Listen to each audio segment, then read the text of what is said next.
It was a crisp autumn morning in a quiet town nestled at the edge of a sprawling forest. The leaves had turned golden and crimson, painting the streets in a vibrant display of nature's artistry. On one such street, there stood a modest wooden house home to an old man named Mr. Samuel and his young grandson Ben. Ben was a curious 12-year-old, always brimming with questions about the world. But lately he had been feeling frustrated. Life, it seemed to him, wasn't fair.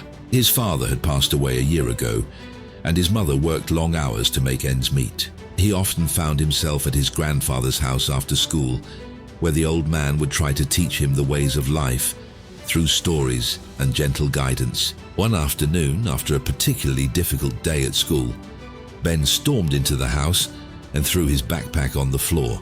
"Life is so unfair, Grandpa," he exclaimed. "Why do bad things happen to good people? Why can't life just be simple?" Mr. Samuel, sitting by the window with a cup of tea, smiled and gestured for Ben to sit beside him.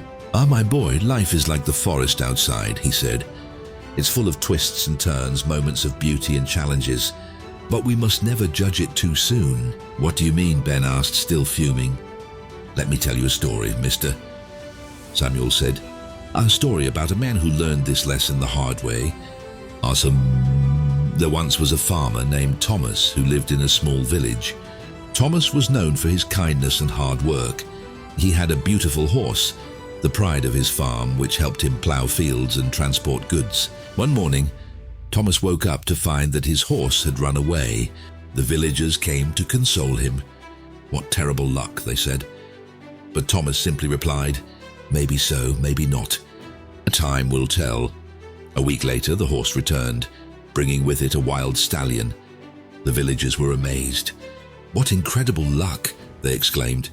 Thomas smiled and said, "Maybe so, maybe not. Time will tell."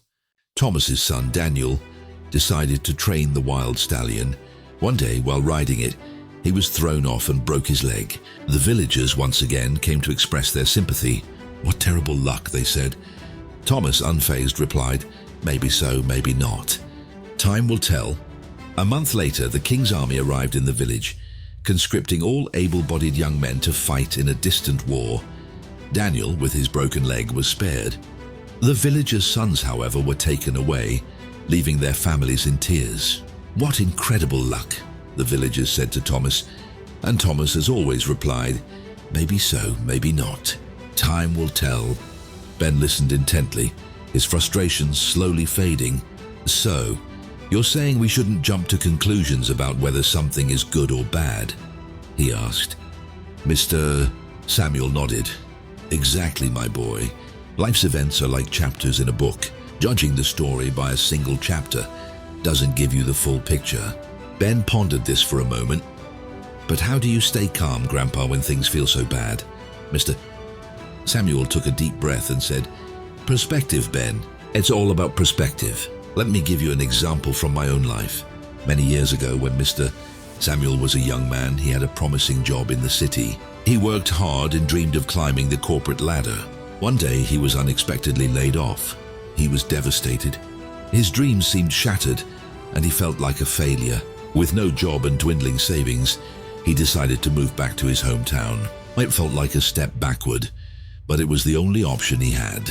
At first, life was tough. He worked odd jobs to make ends meet, but in the quiet of the countryside, he rediscovered his love for carpentry, a skill he had learned from his father. Samuel started making wooden furniture and selling it in the local market. People admired his craftsmanship, and soon his business began to grow. Over time, he built a thriving workshop and found happiness in creating something with his own hands. He met Ben's grandmother during this time and started a family.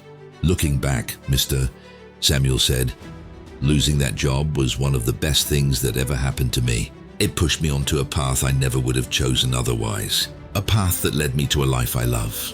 Ben's eyes widened. "Wow, Grandpa, I never knew that about you." And Mr. Samuel smiled. "That's the thing about life, Ben. Sometimes the worst moments turn out to be blessings in disguise, but you won't know unless you give life time to unfold." From that day on, Ben tried to look at life differently.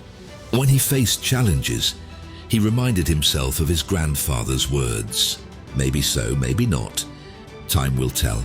Over the years, those words became his mantra, guiding him through both the highs and lows of life. Years later, as an adult, Ben stood on a stage addressing a large audience. He had become a motivational speaker, sharing stories of resilience and hope. And every time he told his story, he ended with the lesson his grandfather had taught him. Never judge life too soon. Give it time, and you might be surprised by the beauty that unfolds.